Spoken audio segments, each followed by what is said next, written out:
புத்தாண்டு நல்வாழ்த்துக்கள்.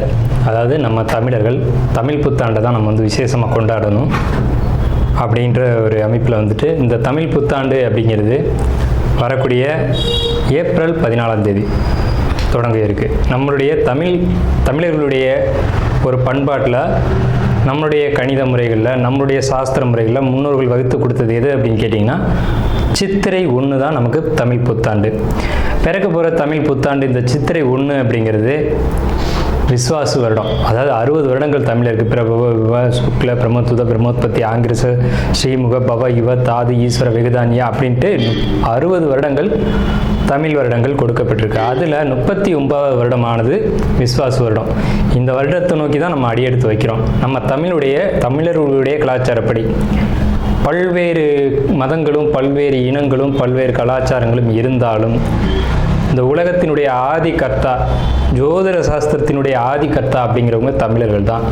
அப்படிங்கிறதுல எல்லளவு கூட மாற்றம் இல்லை அப்படிங்கிறத நீங்கள் நல்லா புரிஞ்சுக்கணும். இந்த உலகத்துக்கு சாஸ்திரத்தையும் நாள்காட்டியும் வான சாஸ்திரத்தையும் தொகுத்து கொடுத்தவங்க யாருன்னு கேட்டால் நம்ம தமிழர்கள். நம்ம தமிழ் புத்தாண்டை நம்ம மற்றவங்களுக்கு கொடுத்துட்டு மற்றவங்களுடைய கேலண்டர் எடுத்து நம்ம பயன்படுத்திக்கிட்டு இருக்கோம். இது மிகப்பெரிய ஒரு தவறு. இந்த இடத்துல நம்மளுடைய தமிழ் புத்தாண்டை நம்ம பின்பற்றணும்னு சொல்லி ஒரு வேண்டுகோளை நம்ம வச்சுட்டு இந்த தமிழ் புத்தாண்டு எப்படி இருக்குது அப்படிங்கிற அமைப்பையும், தமிழ் புத்தாண்டு என்ன, தமிழ் புத்தாண்டுடைய சிறப்புகளையும் நம்ம வந்து பேசுவோம். நாள் என் செய்யும் வினைதான் என் செய்யும் என்னை நாடி வந்த கோள் என் செய்யும் கொடுங்கூற்று என் செய்யும் கூரேசர் இருந்தாலும் சிலம்பும் சதங்கையும் தண்டையும் சண்முகன் தோளும் கடம்பும் என் கண்முன் வந்து தோன்றினேன். அதாவது நம்மளுடைய தமிழ் கடவுள் அப்படிங்கிறவர் முருகன் தாங்க. அகத்தியருக்கு தமிழை கற்றுக் கொடுத்தவர் யாருன்னு கேட்டிங்கன்னா முருகன் தாங்க. முருகன் தான் தமிழ் கடவுள். அதாவது அவருடைய பிறப்பு வேணால் நம்ம வந்து சிவன் பார்வதி அப்படி இப்படின்னு நம்ம சொல்லலாம். ஆனால் தமிழுக்கென்ற ஒரு கடவுள், தமிழினுடைய ஆதி கர்த்தா அப்படிங்கிறவங்க யாருன்னு கேட்டிங்கன்னா முருகன் தான். ஸோ அதனால் நம்ம முருகனை வணங்கி நம்ம இந்த பதிவை தொடர்வோம். சித்திரை 1 அப்படிங்கிறது ஏப்ரல் 14 ஆங்கில கணக்குப்படி. ஆங்கில கணக்கை தயவு செஞ்சு யாரும் எடுத்துக்க வேணாம். ஆங்கில நாள்காட்டி தவறானது தான். இது வந்து நம்ம சவால்கிட்டே சொல்லலாம். ஒரு 15 நாட்கள் ஆங்கில நாட்காட்டியில் காணாமல் போய் அதை தேடி கண்டுபிடிச்சி அதுக்காக நாட்களை திருத்தின ஒரு வரலாறு நம்ம வரலாறு இருக்குது. நல்லா தெரிஞ்சுக்கோங்க. இன்னையிலேருந்து இன்னும் நூற்றுக்கணக்கான வருடங்களுக்கு கிரகணத்தை ஆதி காலத்திலே குறித்து வச்சுருக்காங்க நம்ம முன்னோர்கள். ஸோ அப்படிப்பட்ட நம்மளுடைய தமிழ் வருடப்பிறப்பான விஸ்வாச வருடப்பிறப்பு எப்படி நடக்குது அப்படின்னு பார்த்தீங்கன்னா, திங்கட்கிழமை அன்னைக்கு பிரதமை திதியில் சுவாதி நட்சத்திரத்தில் வஜ்ரம் நாமயோகத்தில் கௌளவ கரணத்தில் பிறக்க இருக்குது. இந்த சித்திரை 1 தாங்க கேரளாவில் ஐயப்பனுக்கு நடை திறப்பு முதல்ல நடக்கக்கூடிய நாள் அப்படின்னா சித்திரை விசு அப்படின்னு சொல்லுவாங்க. விசு அப்படின்னா சமப்படுத்துதல் அப்படின்னு பேர். சித்திரை விசு அப்படிங்கிறத கேரளாவில் விசேஷமாக கொண்டாடுறாங்க. ஏன்னா நம்மகிட்டேருந்து பிழிஞ்சு போன ஒரு மொழி வந்து மலையாளம் அப்படிங்கிறது. சரி, விஸ்வாசு வருடத்துக்கு நம்ம முன்னோர்கள் என்ன விளக்கம் கொடுத்துருக்காங்க அப்படின்னா, விஸ்வாசு அப்படின்ற சொல் வந்துட்டு நேர்மை, நீதி, செல்வம் அப்படின்னு உயர்ந்த ஒரு அர்த்தத்தை வச்சுருக்காங்க. நம்மளுடைய தமிழ் மொழிக்கு நம்ம தமிழ்லேயே அர்த்தங்கள் தேட வேண்டிய ஒரு காலகட்டம் வந்தாச்சு.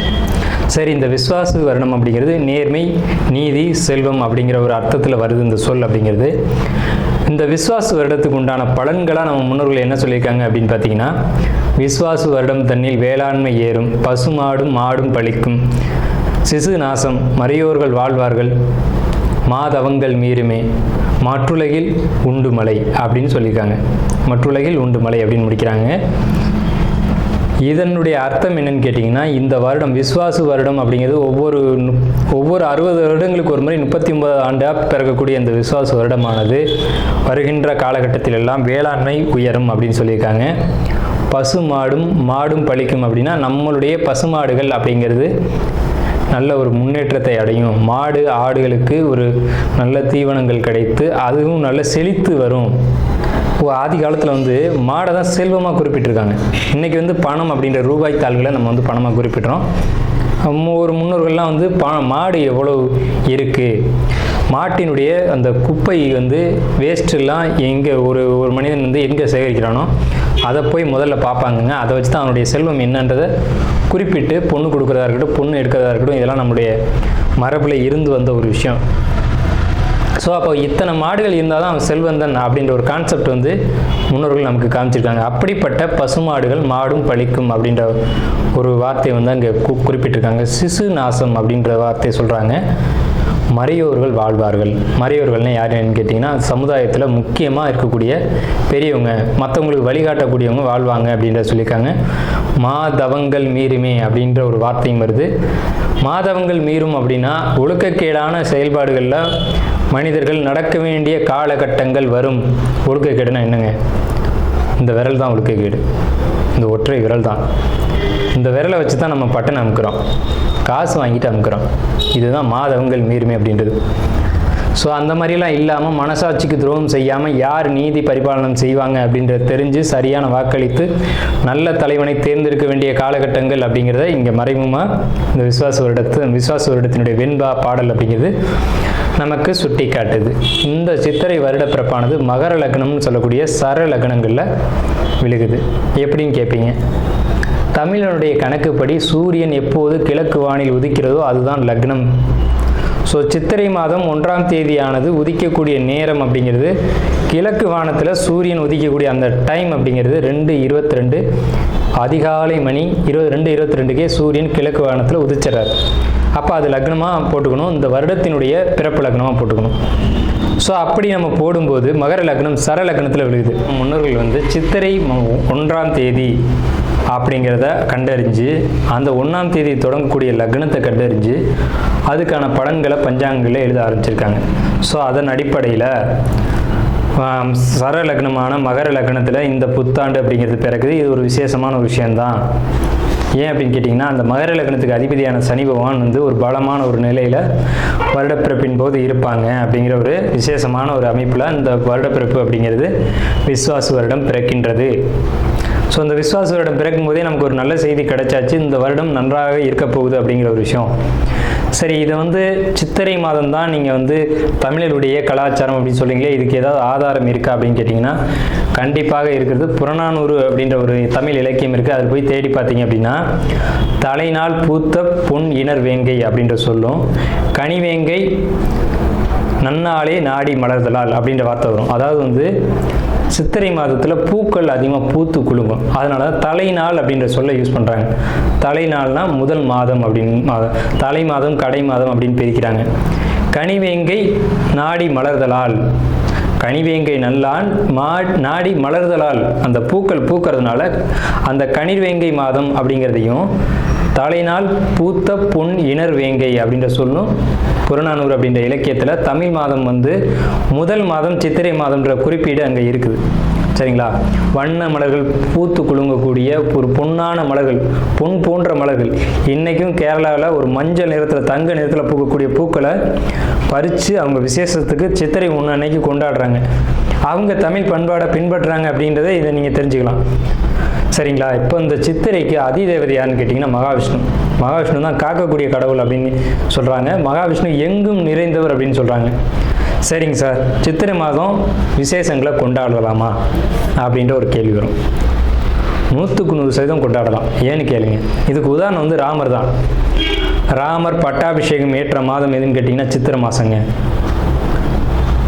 அப்போது விலக்கப்பட்ட மாதங்கள் அல்ல, இது விசேஷத்துக்கு ஏற்றுக்கொள்ளப்பட்ட மாதம் எதுன்னு கேட்டிங்கன்னா சித்திரை மாதம்தான்.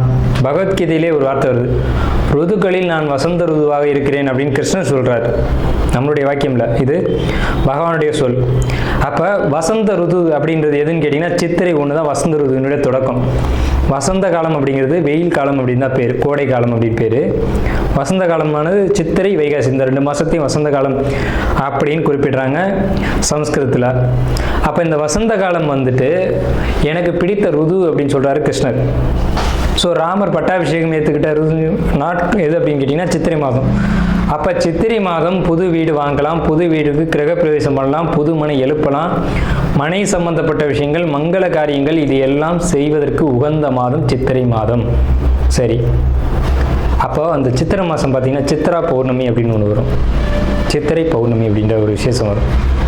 சூரியன் மேசத்திலும் சந்திரன் துலாத்திலும் இருந்து சித்திரை நட்சத்திரம் வருகின்ற நாளில் பௌர்ணமி திதியானது உதிக்கும்.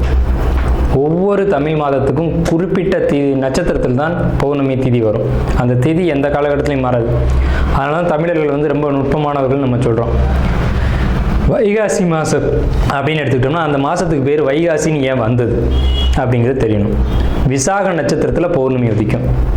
மேச ராசியானது மே மாதம் நம்ம மேச ராசின்னு சொல்கிறோம், மேடத்தை மே அப்படின்னு சொல்கிறோம். நம்மக்கிட்டேருந்து எடுத்துக்கொண்ட ஒரு வார்த்தை ஆங்கிலத்தில்.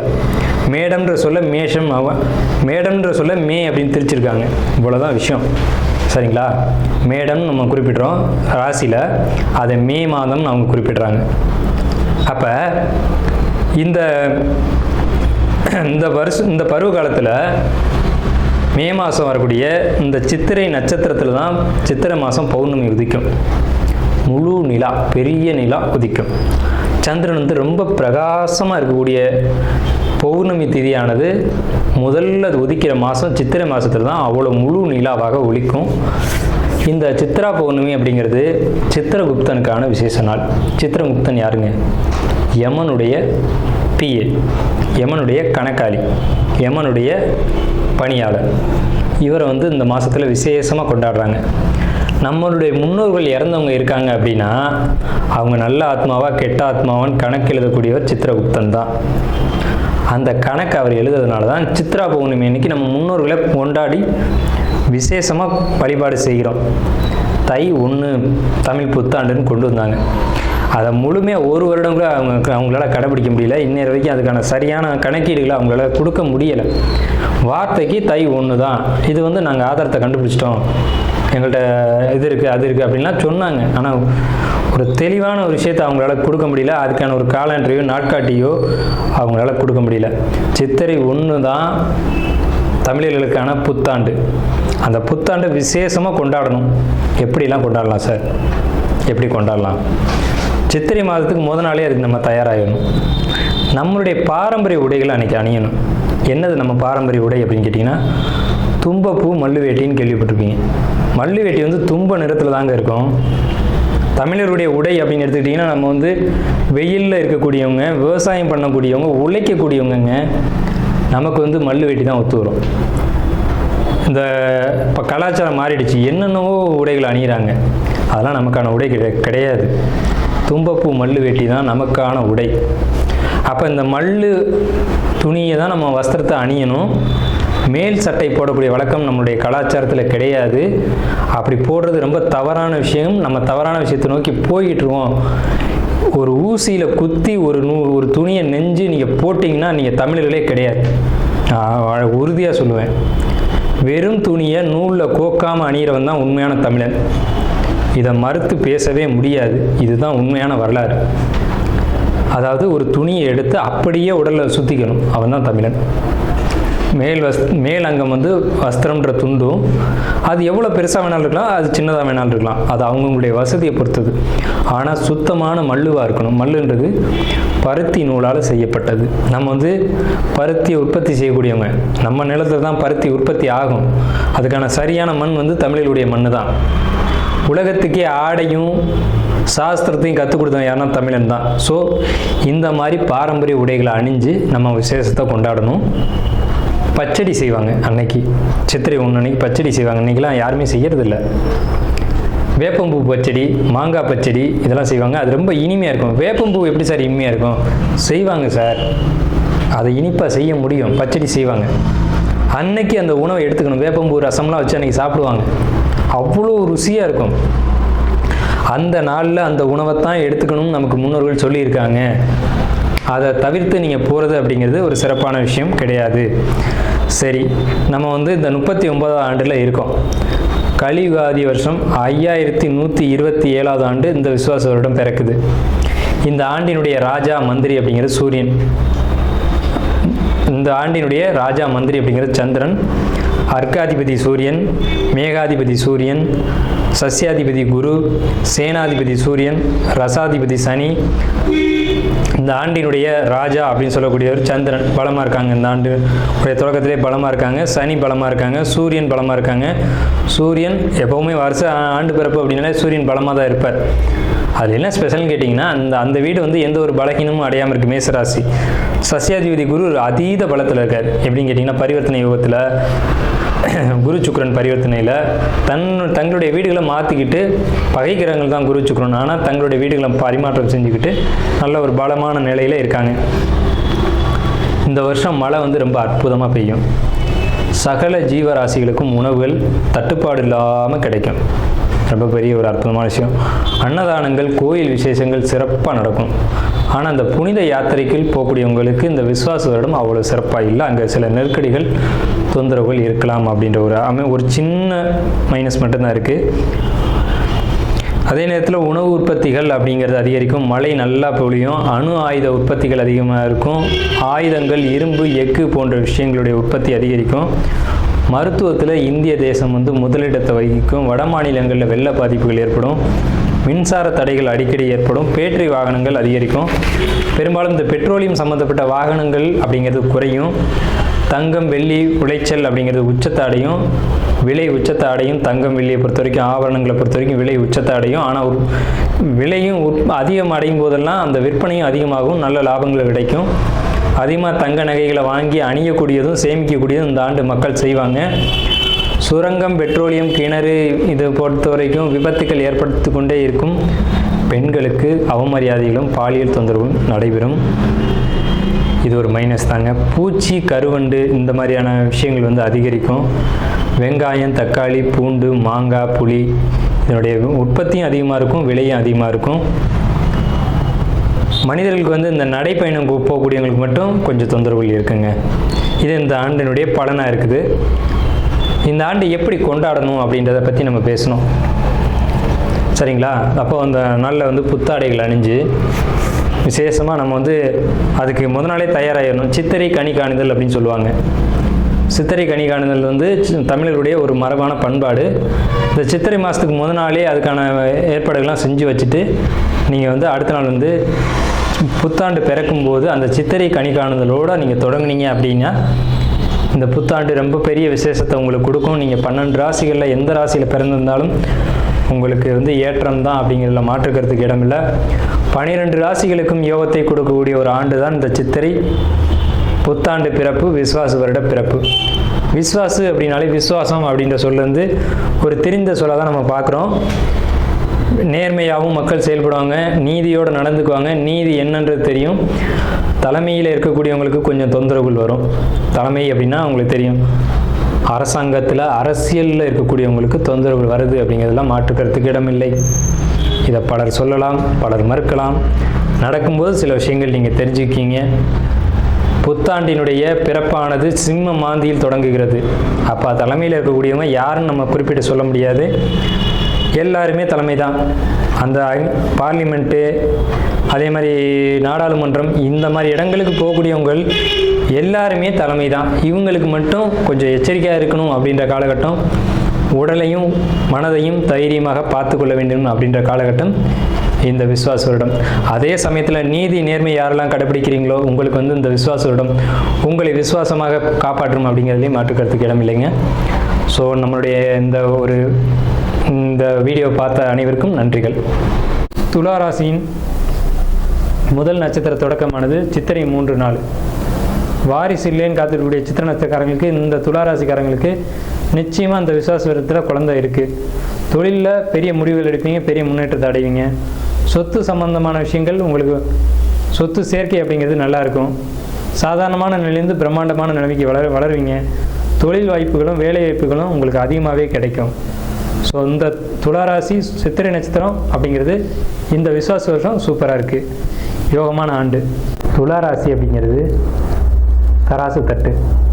2 பக்கம் தராசு தட்டு இருக்கும். அந்த தராசு தட்டுடைய நேர் எதிர்த்தன்மைகளை சுட்டி காட்ட முடியாது, அது முள் சுட்டி காட்டும். ஸோ அப்படிப்பட்ட நடுநிலைமை தவறாத துளாராசிக்காரங்க அப்படின்னு பேர். உண்மையிலே துளாராசியில் தான் மிகப்பெரிய நாத்திகவாதிகளும், அதே துளாராசியில் தான் மிகப்பெரிய ஆன்மீகவாதிகளும் அவதரிச்சிருக்காங்க. ஸோ எதிரும் புதிருமான ராசி தான் அந்த துளாராசி.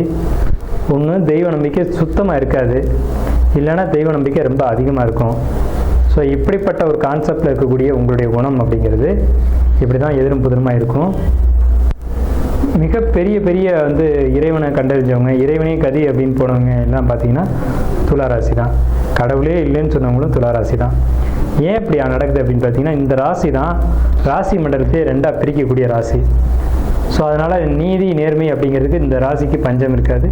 கரெக்டாக நூல் பிடிச்ச மாதிரி இருக்கணும்.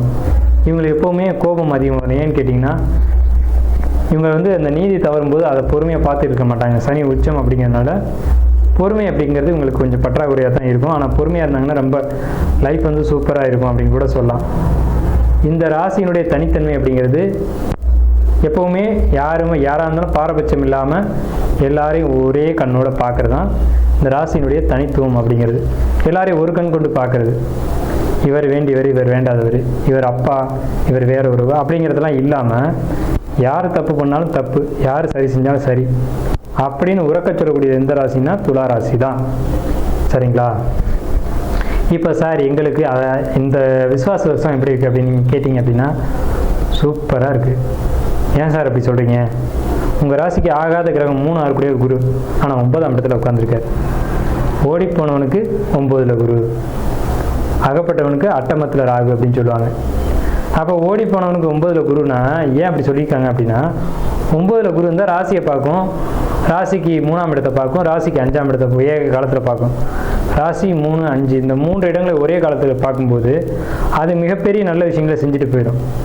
என்ன நல்ல விஷயன்றதை பார்ப்போம். முதல்ல தனவரவு. பணம் தானே எல்லாத்துக்கும் முக்கியம்.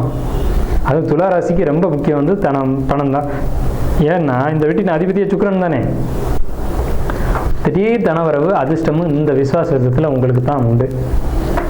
கணவன் மனைவி உறவை பொறுத்த வரைக்கும் கொஞ்சம் கான்ட்ராவர்சி அப்படிங்கிறது இருக்கத்தான் செய்யும். இருந்தாலும் பரவாயில்ல அப்படின்ற மாதிரி ஓடிடும்.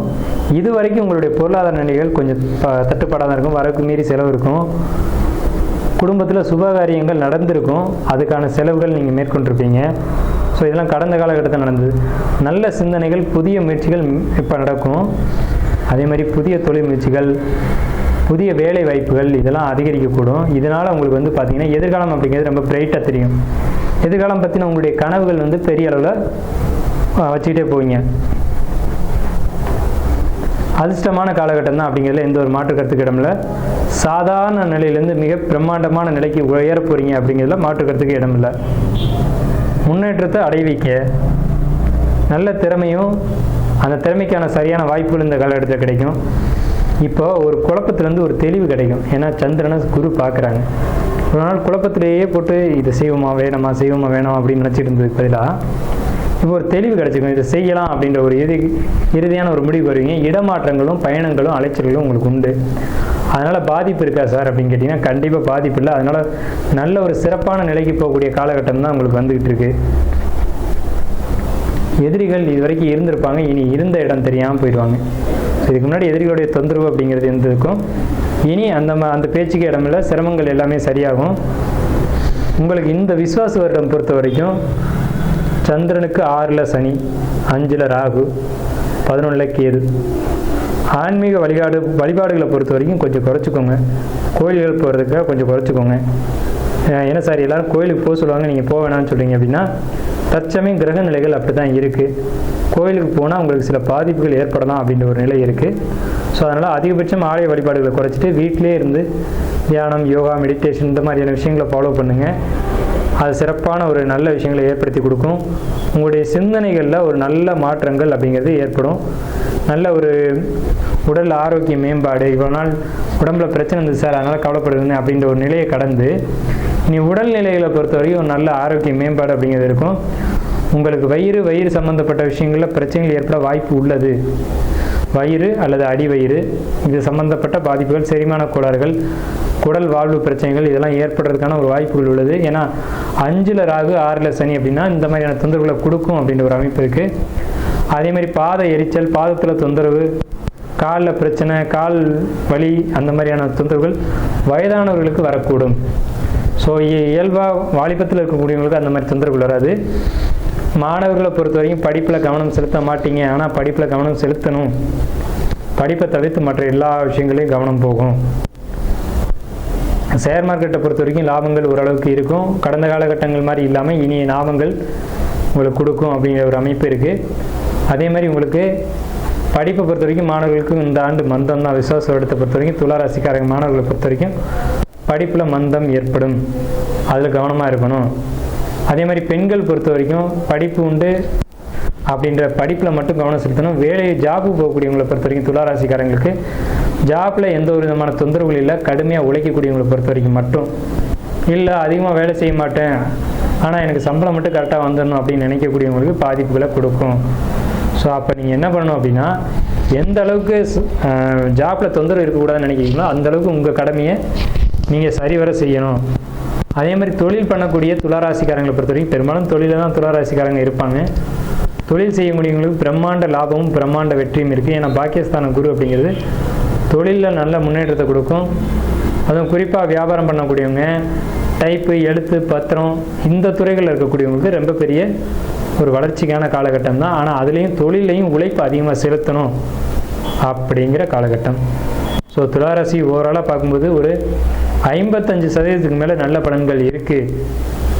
ஸோ நம்ம மேலே சொன்ன மாதிரியான நல்ல பலன்கள் அப்படிங்கிறது துளாராசிக்கு இருக்குது. எச்சரிக்கையான விஷயங்கள் அப்படிங்கிறது தேவையற்ற பயணங்களை குறைச்சிக்கணும். ரொம்ப லாங் ட்ராவல் அப்படிங்கிறத நிச்சயமாக குறைச்சிக்கணும். வெளிநாட்டு பயணங்கள் அப்படிங்கிறது இருக்கக்கூடாது. அதே மாதிரி தேவையில்லாதவங்கள்ட்ட பேசக்கூடாது. உங்களுக்கு பொறுத்த வரைக்கும் மனசு, இருதயம் அப்படின்ற விஷயங்களை பொறுத்த வரைக்கும் உங்களுக்கு ஹார்ட் சம்மந்தப்பட்ட விஷயங்களில், அதே மாதிரி நுரையீரல் இது சம்மந்தமாக பிரச்சனை இருக்கிறவங்க அதில் கொஞ்சம் கேர் எடுத்துக்கணும். ஏன்னா இங்கே பாதிப்புகள் வர்றதுக்கான வாய்ப்புகள் உள்ளது. உணவு பொறுத்த வரைக்கும் வெளியிட உணவுகள் எடுத்துக்க வேண்டாம். அலைச்சல்களை பெரும்பாலும் குறைச்சிங்க. வெளியூர் வெளிநாடு பயணங்கள் வேண்டாம். கணவன் மனைவி உறவை பொறுத்த வரைக்கும் கருத்து வேறுபாடுகள் ஏற்படும். அதை விட்டு கொடுத்து போய் தான் சரி பண்ணணும். கண்டிப்பாக விட்டு கொடுத்து போகல அப்படின்னா இந்த டைமில் உங்களுக்குள்ள சில தொந்தரவுகள் ஏற்படுறதுக்கான வாய்ப்புகள் உள்ளது. ஸோ இது எல்லாத்துக்கும் தீர்வு துளாராசிக்காரங்களாக இருக்கும் பட்சத்தில் அங்கே சுவாதி நட்சத்திரம் இருக்குது. துளாராசிக்காரங்களுக்கு இந்த நெகட்டிவான பலன்கள் சொல்லியிருக்கீங்களே, இதுக்கு பரிகாரம் வேணும் அப்படின்னு கேட்டிங்க அப்படின்னா, ஒன்று லக்ஷ்மி நரசிம்மர் வழிபாடு பண்ணுங்கள். இந்த லக்ஷ்மி நரசிம்மர் தலையில் 5 நாகங்கள் இருக்க மாதிரி ஒரு அமைப்பு இருக்கும். அதனால் லக்ஷ்மி நரசிம்மர் வழிபாடு பண்ணலாம். இல்லை அப்படின்னு சொல்லக்கூடியவங்க தொட்டியமில் திருநாராயணபுரம்னு ஒரு கோயில் இருக்குது. வேதநாராயண பெருமாள் அப்படின்னு அந்த பெருமாளுடைய பேர். அந்த கோயிலை போய் வழிபாடு பண்ணிங்கனாலும் துளாராசிக்கு நெகட்டிவான பலன்கள், துலா லக்னத்துக்கு நடக்க வேண்டிய நெகட்டிவான பலன்கள் அப்படிங்கிறது அந்த ஒரு 40% சொல்லியிருக்கோம் இல்லையா, அது தவிர்க்கப்படும். ஸோ துளாராசிக்கு என்னுடைய வாழ்த்துக்களும் வணக்கங்களும்.